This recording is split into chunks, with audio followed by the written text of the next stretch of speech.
n'importe qui. Ce qui est de la folie, c'est que depuis 2 parachiotes jusqu'à la fin du Sefer Bereshit, tout le livre de la jeunesse, on parle de qui tout le temps? Yosef. Yosef.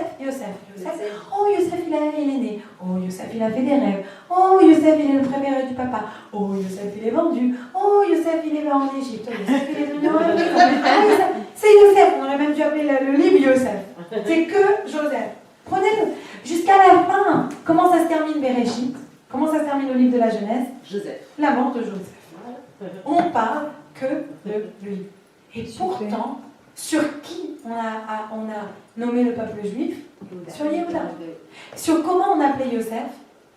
Yosef al-Tzadik. Le Tzadik, le saint. Oui, oh, le grand saint, et c'est le seul de la paracha qui a ce nom-là. Alors tu parles pas, tu nommes pas le peuple juif sur le Tzadik, non, sur Yehuda. Pourquoi? La Gemara, elle nous dit, le Talmud, il nous dit, là où est un Baal Teshuva, là où se tient une personne qui a fait Teshuva, même un Tzadik, il ne peut pas se tenir. Parce que le Baal Teshuva, il est beaucoup plus important. Il a beaucoup plus de valeur que n'importe quel Tzadik. Pourquoi? Quelle est la force d'un Baal Teshuva? C'est qu'il a réussi à aller contre sa nature, à se travailler, à s'améliorer et à changer. Et le Talmud, il nous dit, pour changer une qualité, mauvaise en général, de soi, c'est plus difficile que d'apprendre tout le Talmud, aller et retour. Et le Talmud, c'est grand. On peut vous dire que c'est très difficile. Il y a des gens que toute leur vie, ils ne terminent pas le Talmud. Mais c'est plus difficile de changer une qualité en soi. Tellement c'est dur de se transformer. Et les personnes qui font ça, Dieu dit, non seulement Dieu les accepte tout de suite et ils prennent toute la place, mais en plus, tous leurs péchés se transforment instantanément en mérite. N'importe lequel de nous. Et ça peut marcher pour n'importe quel péché qu'on a pu faire. Doesn't matter. Que ce soit manger, pas cachère, conduire Shabbat, ou je sais pas, moi j'invente, mais chacun il sait ses péchés. C'est un péché que moi j'ai fait. Je vais pas le dire. Mais vous m'avez compris, n'importe quelle chose qu'on a fait, c'est se mettre en colère, voilà. C'est pas bien de se mettre en colère, c'est assourd. De regretter de se mettre en colère, de dire je ne vais plus le faire, et de décider de faire encore plus d'efforts dans le sens inverse, donc d'être moins coléreuse, plus patiente. Je sais que, enfin, chez moi, j'ai un enfant qui me teste la patience comme il faut. Je me tourne, le chocolat en poudre, il est versé, je ramasse, je me tourne, le concombre, il est ouvert et tout l'eau comme ça, elle coule. Voilà. Donc, travailler sa patience, ça serait, voilà, par exemple, je m'énerve, je sais, je travaille ma patience. Chacun, il peut travailler une avéra. Mais quand on travaille et quand vraiment on se change, à ce moment-là, tout se transforme en mérite. Et on dit que Dieu, il y a marqué comme ça, dans Ishaya, il y a marqué Shalom la rachok vela karov amar Hashem. Dieu, il dit toujours bonjour en premier aux gens qui sont loin, avant de dire bonjour à ceux qui sont proches. Ça veut dire les gens qui sont loin et qui sont revenus, Dieu, il va les voir en premier, il les bénit en premier, il les récompense en premier, avant les gens qui sont proches. C'est vraiment une notion qui est très très importante. Et je vais vous raconter l'histoire. C'est pas juste, c'est tous les péchés qui peuvent être pardonnés. Et je sais qu'il y a des péchés, on a toujours entendu que c'est impossible d'être pardonné. Par exemple, des péchés qui ont la punition de carré. Par exemple, manger du pain à Pessah. C'est un péché qui est très très grave. Mais d'un autre côté, on dit que même si ça fait une tache sur l'âme, sur la neshama, quand on fait un péché, on a toujours la capacité de transformer ça. Même le plus grave des péchés. Le Rambam il dit, le Tanya il dit, on a toujours la capacité de complètement transformer. Et on ne peut pas, les rabbins qui vont vous dire, ah tu peux pas, c'est sur ta conscience pour toujours, non. Il y a marqué ça, et je vous le sors dans les sources, un péché qui peut toujours être changé et transformé en mérite. Il suffit de plus jamais recommencer et de faire comme Yehuda, de l'avouer, de le dire, de faire ce vidou, cette confession. Une fois qu'on admet haut et fort qu'on a fait le péché, mais haut et fort ça ne veut pas dire aller sur la place publique et avancer. Je vais te dire, mais genre, non, tu le dis à haut et fort à Dieu. Tu fais pas à Dieu. Silence.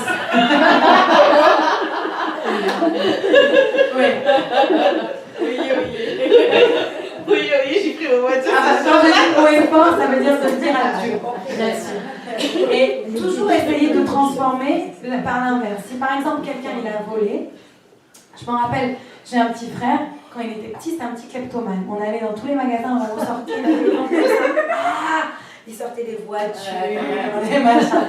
Et ma mère, je me rappelle une fois, ça m'avait marqué, elle l'a pris, on était à Carrefour, il est reparti à la maison avec 2 voitures, ma mère elle l'a remis dans la voiture, ils sont repartis à Carrefour, et elle lui a fait rendre les voitures en demandant pardon au manager du store. Et après, ma mère, elle était hyper angoissée, elle me dit qu'il va voler toute sa vie. Alors elle a écrit une lettre au rabbi. Et le rabbi lui a dit, pour ça, tu lui fais donner encore plus de tzedaka. Et maintenant, c'est un de mes frères qui est le plus généreux. Et ça veut dire vraiment tu travailles la faute, le péché, entre guillemets, par l'opposé, complètement l'opposé. Et c'est comme ça que tu vas arriver vraiment à avancer, que tu sais que tu as vraiment transformé. Yehuda, il avait cette cruauté, cette insensibilité, il faut être franchement cruel et insensible pour vendre son propre frère.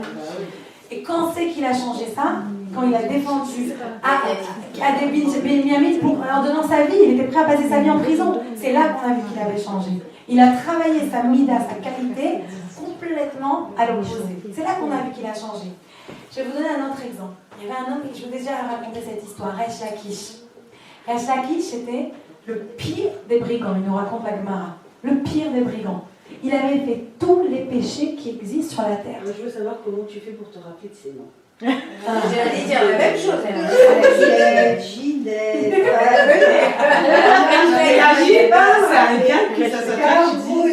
Je n'arrive pas à me rappeler. Non, Resh Lakish, ça on me l'a raconté depuis que je suis petite. J'adore cette histoire.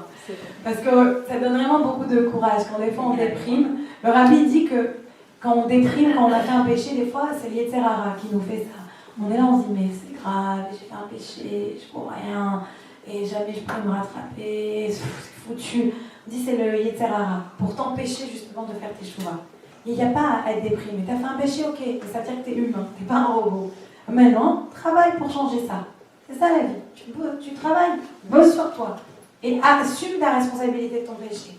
Resh Lakish, le plus grand des brigands, le voleur. C'est quoi? Je suis sûre que tu t'en rappelleras. Je pense à Lakish. Ouais, Resh Lakish. Resh Lakish. Voilà.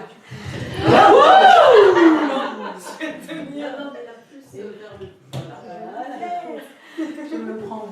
Resh Lakish, le plus grand des voleurs, le plus grand des brigands. Il adorait les femmes. C'était le don Juan de l'époque. Et il y avait...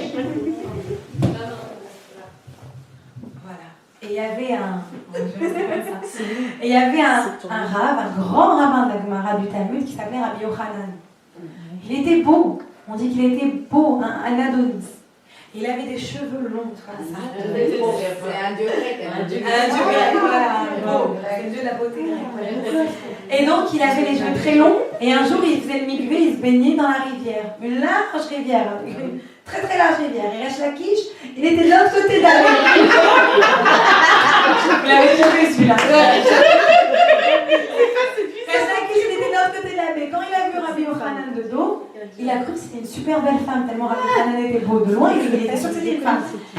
Tellement son cœur, il a brûlé de passion et d'amour, il a sauté la rivière avec un bond. Et il a attrapé Rabbi Yochanan. Et à ce moment-là, il s'est rendu compte que c'était un homme. Il a dit, ah, t'es un homme, t'es pas une femme. Rabbi Yochanan, il a dit, waouh, tu es capable pour faire un péché de sauter une si grande distance. Si tu mets tes forces maintenant dans les bonnes choses, dans la Torah, qu'est-ce que tu peux atteindre comme hauteur? À partir de ce jour-là, Resh Lakish a fait Teshuvah. Et il est devenu ce qu'on appelle la Chavruta, c'est-à-dire le compagnon d'études de Rabbi Yochanan. Ça veut dire, imaginez, on en parle dans le Talmud, etc. On ne parle pas de n'importe qui, on parle que maintenant il est devenu à un niveau tellement élevé, à tel point. Ça veut dire même si tu es le pire des brigands, tu peux toujours revenir. Et ça, c'est la leçon de Yehuda. Et c'est pour ça que le juif, au début, on était appelé quoi? On était appelé Ivri. Au temps d'Abraham, on était appelé Ivri. Ça veut dire quoi, Ivri? Les Hébreux. Pourquoi? Que ça voulait dire, en traduction, les nomades. On était un peuple nomade. Après, on est devenu, on a eu un autre nom. On s'est appelé Bné Israël, les fils de Israël. Pourquoi? Parce que quand Jacob s'est battu avec l'ange, il l'a renommé Israël. Et on était tous les fils de Israël, de Jacob. Donc on a appelé Israël. Mais après, quel nom il est resté avec nous? Yehudi, le juif, le fils de Yehuda. Pourquoi? Parce qu'on apprend ça de Yehuda, Dieu, il veut qu'on sache ça. Le plus important, c'est d'avoir une chutzpah bien placée et surtout de savoir qu'on peut toujours revenir. Il y a une chanson comme ça que Chabad on dit. Et même si tu t'es éloigné, tu peux toujours retourner. Je peux vous la chanter après. Et même si tu t'es éloigné, tu peux toujours retourner. C'est l'idée de cette paracha, parce que j'ai honte. C'est l'idée de la paracha de la semaine. Et je voulais juste terminer avec une histoire que j'ai écoutée la semaine dernière, de Gad Elmaleh. Le chanteur Gad Elmaleh, Hachem il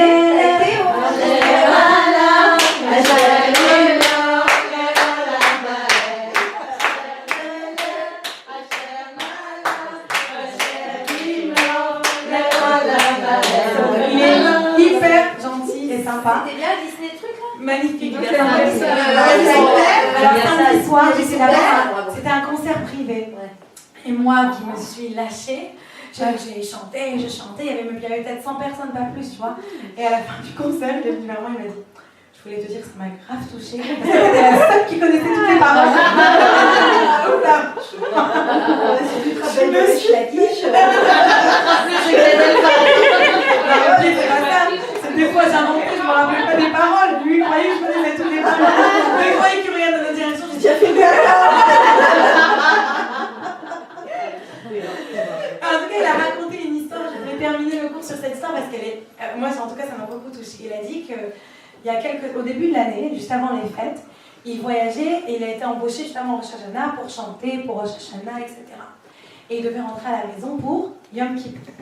Et voilà qu'il y a eu des tempêtes, il était sur la côte, il y a eu des tempêtes, ils lui ont annulé son vol. Quoi qu'il fasse, impossible qu'il rentre à la maison pour Yom Kippur. Il n'arrivera jamais en Israël à temps. Pour Yom Kippur, il était vachement triste parce qu'il voulait être en famille, mais il n'y avait pas de raison. Alors il a dit qu'est-ce que je vais faire? Il adore le Rabbi Lubavitch. Il a dit je sais, je vais aller à Kronheitz et je vais prier là-bas avec les Lubavitch. Sur la côte, c'est la côte. Oui, la côte,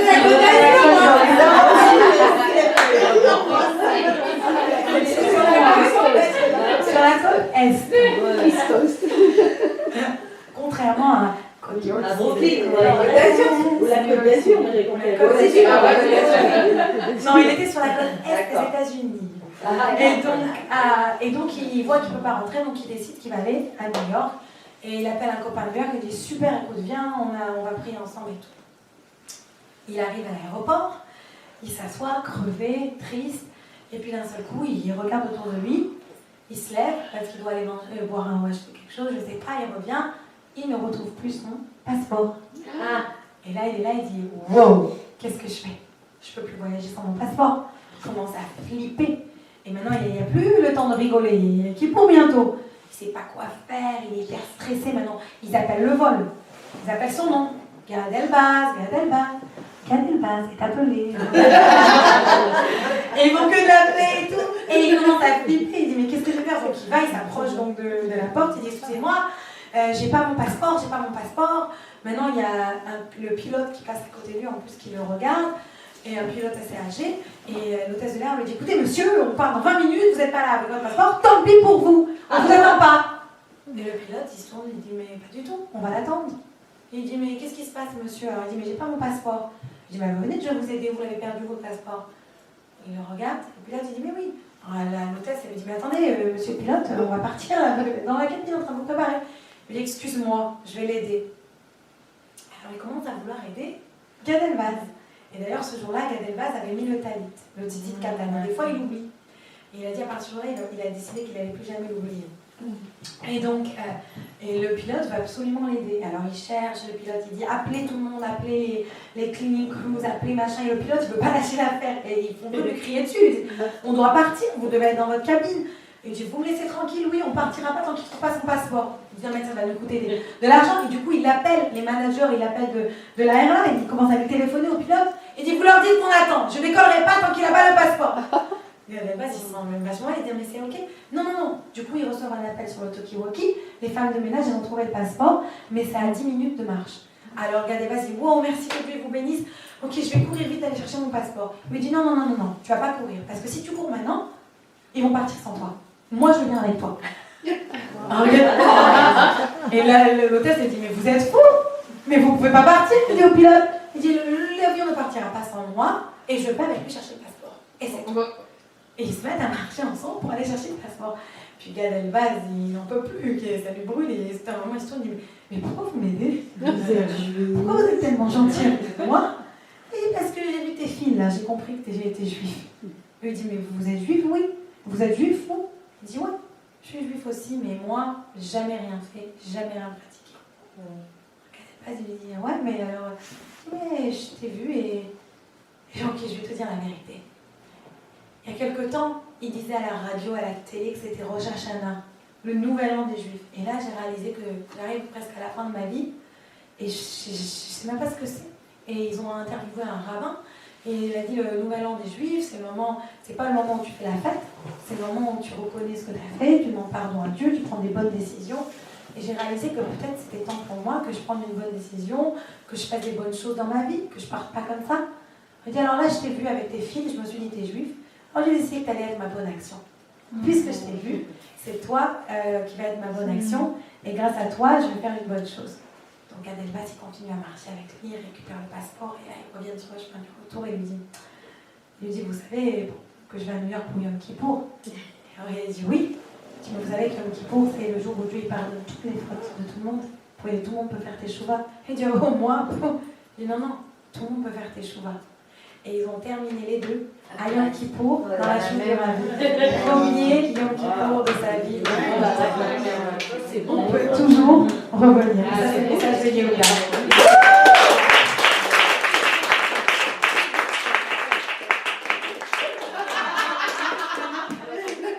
Comment ça y est? Qui veut chanter?